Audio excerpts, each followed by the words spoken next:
नमस्कार, मी Lavande sir. Online शिक्षण नामध्ये आपल्या सर्वांचं हार्दिक हार्दिक स्वागत करतो. आज आपण इयत्ता 10वीच्या विद्यार्थ्यांसाठी मराठी विषयाचा अभ्यास करणार आहोत. तर गद्य विभागातील पाठ 13वा करते सुधारक कर्वे याचे लेखक आहेत डॉक्टर शिरीष गोपाळ देशपांडे. हा पाठ आज आपण पाहणार आहोत. तर आपण यामधील पहिला भाग अभ्यासलेला आहे. तर आज आपण या पाठातील दुसरा भाग आज अभ्यासणार आहोत. तर पहिल्या भागामध्ये आपण काय अभ्यासलो होतो, तर या समाजाबद्दल महर्षी कर्वे अर्थातच क्षमाशील वृत्तीचे होते. त्यांचा छळ केला जायचा, एवढा छळ केला जायचा, या धक्काबुक्कीमध्ये त्यांचा शर्ट कोट फाटला जायचा आणि जिथं फाटलेला असेल तेवढा तो शिवायचे आणि परत लेवायचे. ते फाटलेले कपडे केव्हाही लेवायचे नाहीत. याच पद्धतीनं समाजातील या गावातील सुशिक्षित लोकांनी त्यांना दिलेला त्रास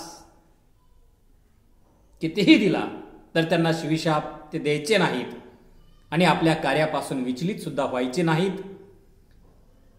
जसं की संत ज्ञानेश्वरांचा छळ झाला होता, पण त्यांच्या साहित्यामध्ये ते कुठेही उमटले नाही. तसेच कर्व्यांचे आचरण या ज्ञानेश्वरांच्या कवितेसारखेच राहिलेले होते. इथपर्यंत आपण पहिल्या भागामध्ये अभ्यासलेला आहे. तर आज आपण दुसरा भाग या पाठातील अभ्यासणार आहोत. ते म्हणजे महर्षी कर्वे यांनी अनाथ बालकाश्रमाची मुहूर्तमेढ रोवली.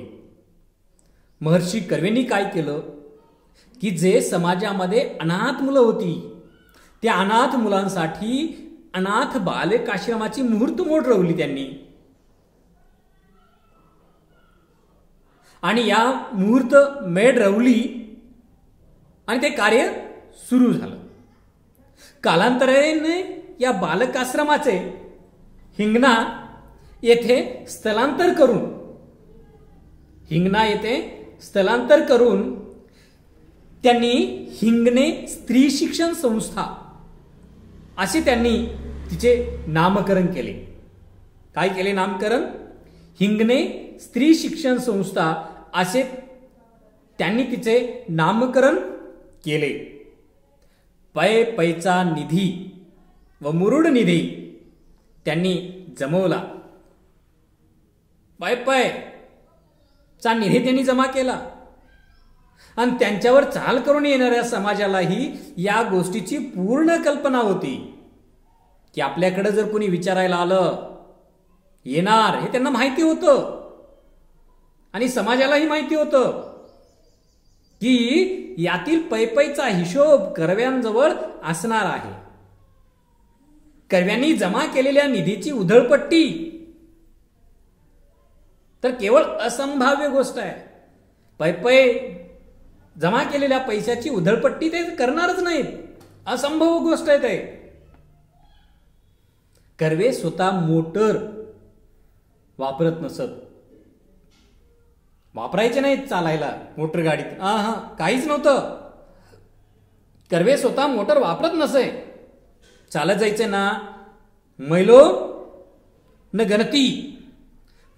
गणती लांब असलेल्या आश्रमामध्ये ते पायी जायचे. लांब असायचं आश्रम आणि त्या लांब असलेल्या आश्रमामध्ये जायचे तर ते पायी चालत जायचे. समाजाचे पैसे वापरणं दूरच, स्वतःचे पैसे सुद्धा ते समाजासाठी वापरायचे. स्वतःकडले पैसे अरे समाजासाठी समाजाची गोळा केलेले, या समाजाने दिलेले पैसे ते वापर तर सोडाच, दूरच, पण स्वतःचे पैसे सुद्धा ते समाजासाठी वापरतात. हे मात्र समाजाला माहिती होतं, समाजाला सुद्धा माहिती होतं की स्वतःचे ते पैसे वापरतात. समाजाकडून गोळा केलेले पैसे वापरणारच नाही. जेवढा खर्च घरात आवश्यक होता तेवढे आपल्या कमाईतून ते करत. जेवढा खर्च घरात आवश्यक होता ना तेवढेच या आपल्या कमाईतून ते करायचे. जेवढा खर्च आवश्यक आहे ना तेवढा आपल्या कमाईतून ते करायचे, तेवढे पैसे आपल्या कमाईतले ते खर्चासाठी घ्यायचे. पण उरलेले पैसे, शिल्लक राहिलेले पैसे, उर्वरित सर्व पैसा ते समाज कार्यासाठी वापरायचे. समजा त्यांनी जे कमाई केली आहे त्यांच्याकडे त्यांच्या कमाईतला पैसा शिल्लक आहे, जेवढा लागतो ना तेवढाच पैसा त्यांनी खर्चला, आणि शिल्लक असलेला पैसा सुद्धा त्यांनी कुठं वापरला तर या समाज कार्यासाठी त्यांनी पैसा वापरला, स्वतःचा पैसा वापरला समाज कार्यासाठी. ते स्वतःच्याच विश्वात वावरतात अशी कुरबूर चालायची. घरच्यांच्या मनामध्ये ते घर करून राहिले होते, घरच्यांच्या मनामध्ये घर करून राहिली होती कुरबूर. ते स्वतःच्याच विश्वात राहिले, ते स्वतःच्याच विश्वात वावरतात अशी कुरबूर घरच्यांच्या मनात घर करून राहिली होती. वस्तुता समाज सुखरूप करण्याची महर्षी यांची जिद्द होती. समाज हे सुखरूप झाला पाहिजे आणि सुखरूप करण्याची महर्षी कर्वे यांची जिद्द होती. पण त्या जिद्दीने कुटुंबाला कुठेही कुरूप केले नाहीत. चांगल्या पद्धतीनं कुठेही कुरूप केले नाहीत की त्यांना जिद्द आहे कशाची, सुखरूप समाज झाला पाहिजे. पण त्या जिद्दीने कुटुंबाला कुठेही कुरूप केले नाही. नेमकेपणा हा गणिताचा गुणधर्म आहे आणि तो उपयोगी पडला. नेमकेपणा, जेवढं लागतं तेवढं करा, जेवढे पैसे पाहिजे तेवढे वापरा, नेमकेपणा आहे. आयुष्यामध्ये तो गुणधर्म त्यांना उपयोगाला आला, म्हणजे गणिताचा गुणधर्म त्यांना तिथे उपयोगी पडला. ते बोलत नसत जास्त, महर्षी कर्वे बोलत नसत. मग ते विचार करायचे आणि विचार पक्का झाला की आचरणात आणत. पहा, ते बोलत नसायचे, एवढा विचार करायचे, विचार करत करत विचार पक्का झाला की ते आचरणात आणायचे आणि त्यांच्या कार्यातूनच लोकांना अंदाज येईल. त्यांच्या कार्यातूनच लोकांना अंदाज येईल ते काय करणार आहेत. ज्यावेळेस त्यांनी कार्य केलं त्या कार्यातूनच लोकांना अंदाज येईल की त्यांच्या चित्तात काय चाललेलं आहे. म्हणजे ते बोलत नसत, विचार करत आणि विचार पक्का झाला की आचरणात आणत आणि त्यांच्या कार्यातूनच लोकांना अंदाज येईल की त्यांच्या चित्तात काय चाललेलं आहे, त्यांच्या चित्तामध्ये त्यांच्या मनामध्ये काय चाललेलं आहे हे त्यांच्या कार्यातून लोकांना समजून यायचं. आणि हे डावपेच नव्हते. तुम्ही म्हणाल की हे डावपेच होते का? नाही, हे डावपेच नव्हते. उलट पक्षी बोलके सुधारक असण्यापेक्षा करते सुधारक असणं हेच महत्वाचं होतं, हेच श्रेयस्कर होतं. कारण बोलके सुधारक नको आहे तर कसले सुधारक असले पाहिजे? करते सुधारक असणं गरजेचं होतं. आणि त्याच पद्धतीनं हे डावपेच नव्हते, हे उलट पक्षी बोलके सुधारक असण्यापेक्षा करते सुधारक असणं हेच महत्वाचं असतं आणि त्याच पद्धतीने त्यांनी काम केले. महर्षी कर्वे यामध्ये स्थित प्रज्ञाची लक्षणे होती. जो स्वतःच्या सुखदुःखामध्ये अविचल राहतो, जो स्वतःच्या सुखदुःखामध्ये अविचल राहतो, मात्र दुसऱ्यांच्या सुखदुःखामध्ये दुःखी होतो, दुसऱ्यांच्या सुखामध्ये सुखी होतो, तो खरा स्थित प्रज्ञ. पहा, महर्षी कर्वे याच्यामध्ये स्थित प्रज्ञाची लक्षणं होती. म्हणजे कशी? जो स्वतःच्या सुख दुःखामध्ये अविचल राहतो, मात्र दुसऱ्यांच्या दुःखामध्ये दुःखी होतो, दुसऱ्यांच्या सुखामध्ये सुखी होतो, तो खरा काय असतो? स्थितप्रज्ञ. आणि महर्षी कर्वे यांचे लक्ष केवळ आणि केवळ समाज सुधारणेत होते. त्यांना कुणावर ऋण ठेवायचे नव्हते. त्यांना कुणावर ऋण ठेवायचे नव्हते. तसेच त्यांना कुणाच्या ऋणातही राहायचं नव्हतं. पहा, त्यांना कुणावर ऋण ठेवायचे नव्हते आणि कुणाच्या ऋणामध्ये सुद्धा राहायचे नव्हते. महर्षी कर्व्यांना जर कुठं जेवावं लागलं, महर्षी कर्व्यांना जर कुठे जेवावे लागले, तर ते काय करायचे विद्यार्थी मित्र हो? त्या ताठा शेजारी पैसे ठेवायचे आणि उठायचे. म्हणजे कुठं जेवायला जर ते गेले, कुठं जर जेवले, तर ते पहिल्यांदा ठरवायचे कुणाच्या ऋणामध्ये राहायचं नाही. त्यांना कुणावर ऋण ठेवायचे नव्हते आणि त्यांना कुणाच्या ऋणामध्ये सुद्धा राहायचे नव्हते. म्हणून कुठं जेवायला गेले तर त्या ताटा शेजारी काय ठेवायचे? पैसे ठेवायचे आणि उठायचे. आपल्यावर पैसा कोणाला खर्च करू देत नसत. आपल्यावर कोणी पैसा खर्च केलाच नाही पाहिजे, ही त्यांची वृत्ती होती. इतरांना सहसा न साधणारे कार्य करायचे होते महर्षी कर्वे यांना. आणि त्याच पद्धतीनं त्यांचं काम सुद्धा होतं. भारताचे अर्धांग जे स्त्रिया आहेत, भारताचे अर्धांग मानलं जातं. आणि भारताचे अर्धांग जे स्त्रिया त्याच अनपढ राहिल्या तर देश अर्धांगवायू झालेल्या व्यक्तीसारखा होईल. एखाद्या व्यक्तीला अर्धांगवायू व्हावा आणि एक बाजू त्याची कायमची निकामी व्हावी, त्याच पद्धतीनं भारताचे अर्धांग जे स्त्रिया आहेत त्याच अनपढ राहिल्या तर देश अर्धांगवायू झालेल्या व्यक्तीसारखा होईल, हे कर्वे यांना वाटायचं. एका बाजूला या देशात आपण भारत माता म्हणतो, एका बाजूला या देशाला आपण काय म्हणतो? भारत माता म्हणतो. आणि सरस्वतीला आपण वाङ्मयाची जननी मानतो.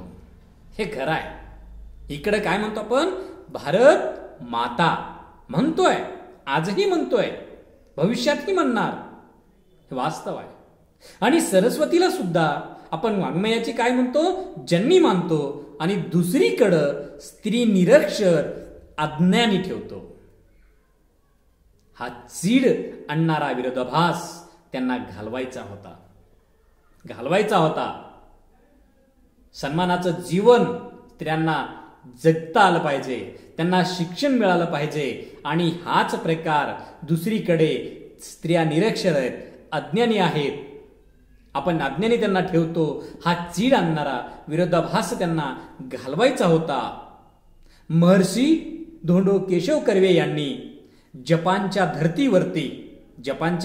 धर्तीवरती इसवी सन 1916 साली भारतातले पहिले महिला विद्यापीठ 5 स्त्रियांना दाखल करून स्थापन केलं होतं. जपानच्या धर्तीवरती इसवी सन 1916 साली त्यांनी काय केलं? भारतातले पहिले महिला विद्यापीठ स्थापन केलं.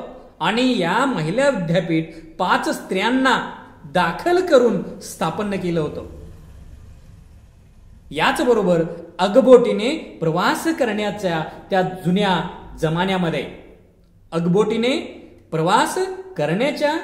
जुन्या जमान्यात महर्षी कर्वेंनी जगप्रवास करून स्त्री शिक्षणाचे महात्म्य सर्वत्र बिंबवली होते. की आपण शिक्षण दिलं पाहिजे, त्यांना शिकवलं पाहिजे, त्यांना प्रवास करू दिला पाहिजे. अशा पद्धतीनं जुन्या जमान्यामध्ये सुद्धा अगबोटीने प्रवास करण्याच्या त्या जुन्या जमान्यात महर्षी कर्व्यांनी जगप्रवास करून स्त्री शिक्षणाचे महत्त्व सर्वत्र बिंबविले होते. जगभर स्त्री शिक्षणाबद्दल सभा त्यांनी केल्या. जगभर स्त्रियांना शिक्षण मिळालं पाहिजे या सभा सुद्धा जगभर त्यांनी केल्या. स्त्री ही स्वाभिमानी असली पाहिजे. विद्यार्थी मित्र हो, स्त्री ही स्वाभिमानी असली पाहिजे, ती शिकली पाहिजे, ती उच्च विद्या विभूषित होऊन पुरुषांशी स्पर्धा करू शकली पाहिजे. हे कर्वेंचं स्वप्न होतं. त्यात त्यांना 2 कार्य करायची होती. एका टोकावर स्त्री साक्षर करणं हे जटिल कार्य आणि दुसऱ्या टोकावर तिला पुरुषांच्या बरोबरीनं स्पर्धेत उतरवणं हे अटीतटीचे कार्य.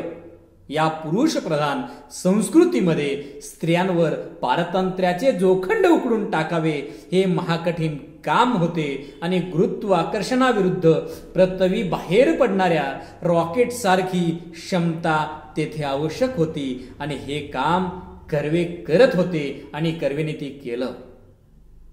कर्वेंना एकच वाटायचं की स्त्री शिकली पाहिजे, पुरुषांबरोबर तिनं स्पर्धेमध्ये उतरली पाहिजे, ती स्वाभिमानी झाली पाहिजे, ती शिकली पाहिजे, ती उच्च विद्या विभूषित होऊन पुरुषांबरोबर स्पर्धा केली पाहिजे. हे त्यांचं काय होतं? स्वप्नच होतं. 2 कार्य करायचे होते. एका टोकावर स्त्री साक्षर करणं हे जटिल कार्य, अवघड कार्य आहे, तर दुसऱ्या टोकावर बरोबरी स्पर्धेमध्ये उतरणं. अशा पद्धतीनं हे कार्य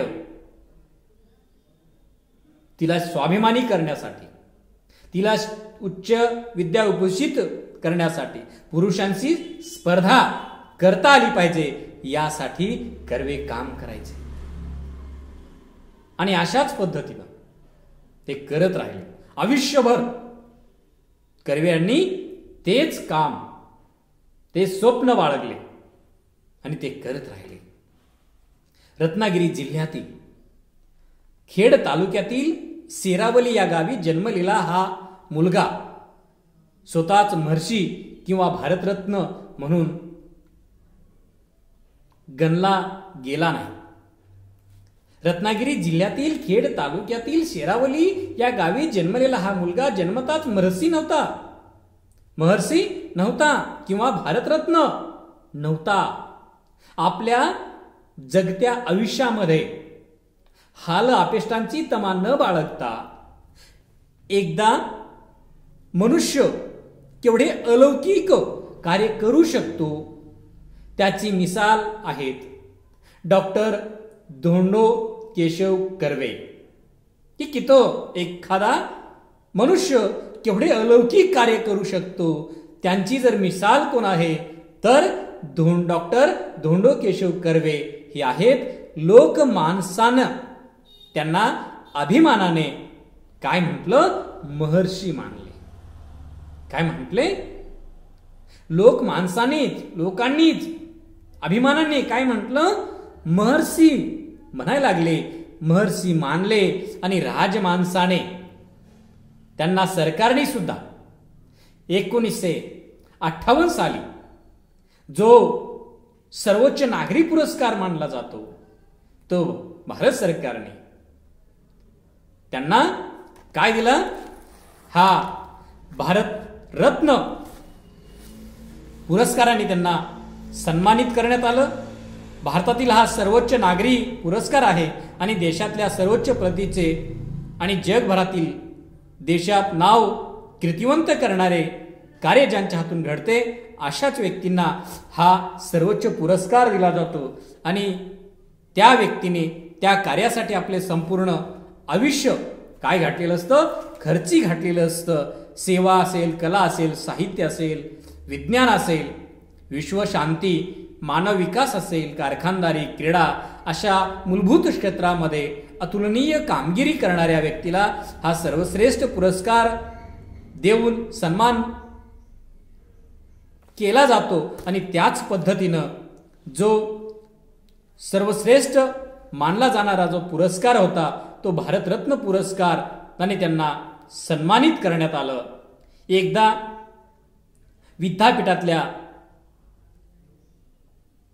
कर्व्यांच्या पुतळ्यामागे एक मुलगी रडत बसली होती. एकदा विद्यापीठातल्या कर्व्यांच्या पुतळ्यामागे एक मुलगी रडत बसली होती. केवढ्याने रागावली मी तिला. केवढ्याने रागावलो मी तिला. केवढ्याने रागावलो मी तिला. मी तिला म्हटले, काय म्हणाले? त्या काय म्हटले? कर्व्यांच्या पुतळ्यापाशी बसून रडायला तुला काहीच कसे वाटत नाही? काहीच कसं वाटत नाही? तू मुळीच रडू नये यासाठीच कर्व्यांनी ही विद्यापीठ निर्माण केलीत ना. तू मुळीच रडू नये यासाठीच कर्व्यांनी हे विद्यापीठ निर्माण केले ना, असं त्यांना त्या ठिकाणी सांगायचं आहे. स्त्री शिक्षण होतच आहे. महर्षी अण्णासाहेब कर्वे यांच्या कर्तेपणानं SNDT महिला विद्यापीठ निर्माण झाले. महिला शिकतात, पण जोवर पुरुष खऱ्या अर्थाने शिक्षित होत नाहीत तोवर स्त्रियांवर होणारे अत्याचार थांबतील असं वाटत नाही. म्हणजे स्त्रिया शिकतील, काही अडचण नाही, पण जोवर पुरुष खऱ्या अर्थाने शिक्षित होत नाही तोपर्यंत स्त्रियावर होणारे अन्याय अत्याचार थांबतील असं वाटत नाही. परंपरागत संस्कारामुळे कित्येक पुरुषांच्या ध्यानात येत नाही की आपण आपल्या आईशी, बहिणीशी, बायकोशी, कन्येशी पुष्कळदा चुकीचे वागतो. स्त्री ही दुय्यम नागरिक किंवा ते वस्तू नाही. तिच्याशी चांगलं वागलं पाहिजे, तिला चांगलं जगू दिलं पाहिजे, तिला स्वातंत्र्य दिलं पाहिजे. तिलाही तिची स्वप्ने आहेत, त्याच पद्धतीनं तिलाही तिच्या भावभावना आहेत, आकांक्षा आहेत, विचार तिलाही आहेत आणि तिचे हे अस्तित्व मानायला शिकवणे म्हणजे पुरुष शिक्षण. पुरुष शिक्षित झाला की त्याला स्त्री स्वातंत्र्याचा अर्थ समजेल. पुरुष शिक्षित झाला की त्याला स्त्री स्वातंत्र्याचा अर्थ समजेल. आणि पुरुषांचेही शिक्षण झाले की भारतरत्न महर्षी धोंडू केशव कर्वे, पुरुषांचे शिक्षण झाले की भारतरत्न महर्षी धोंडू केशव उपाख्य अण्णासाहेब कर्वे या कर्त्या सुधारकांनी सुरू केलेले महान कार्य पूर्णत्वास जाईल. मग डोळे टिचणार नाहीत, तिथे हसू फुलेल. अशा पद्धतीनं विद्यार्थी मित्र हो, त्या ठिकाणी कर्ते सुधारक कर्वे नी आपलं आयुष्यभर चांगल्या पद्धतीचं महान असं कार्य त्यांनी केलं हे आपल्याला या पाठाच्या माध्यमातून दिसून येतं. म्हणून महर्षी कर्वे यांना समाजसेवक म्हणून चिरस्मरणीय आहे असंच आपल्याला या ठिकाणी म्हणावं लागतं. कर्वे यांनी आपलं सर्व कार्यशक्ती स्त्री शिक्षणावर केंद्रित केली. महिला विद्यापीठ असेल ही कल्पना मूर्त स्वरूपामध्ये त्यांनी साकार केली आणि समाजासाठी केलेल्या एकूण महान कार्यासाठी त्यांना महर्षी धोंडू केशव कर्वे यांना 1958 साली भारतरत्न हा सर्वोच्च नागरी पुरस्कार देऊन भारत सरकारने त्यांच्या कार्याचा गौरव केला. आणि त्यांच्या कार्याचा गौरव त्यांच्या कामामुळे झाला हेच आपल्याला सांगावं या ठिकाणी लागतं. आणि अशा पद्धतीनं या ठिकाणी या पाठाचा परिचय आपण या ठिकाणी करून घेतलेला आहे. त्यामध्ये काही स्वाध्याय आहेत, ते स्वाध्याय ही आपण या ठिकाणी पाहूया. ते स्वाध्याय तुम्ही सर्वांनी सोडवावं अशी सर्वांना मी विनंती करतो. आकृती पूर्ण, पहिला प्रश्न आहे स्वाध्यायामध्ये, आकृती पूर्ण करा. 1. महर्षी कर्वे यांना अपेक्षित असलेलं स्वातंत्र्य प्रकार. महर्षी कर्वे यांना अपेक्षित असलेला स्वातंत्र्य प्रकार. 2. महर्षी कर्वे यांची प्रेरणा स्थाने. दुसरा आहे, या ठिकाणी तुम्हाला दुसरा स्वाध्याय पूर्ण करायचा आहे. कर्वे या शब्दासाठी पाठात आलेले विशेषण शोधा. कर्वे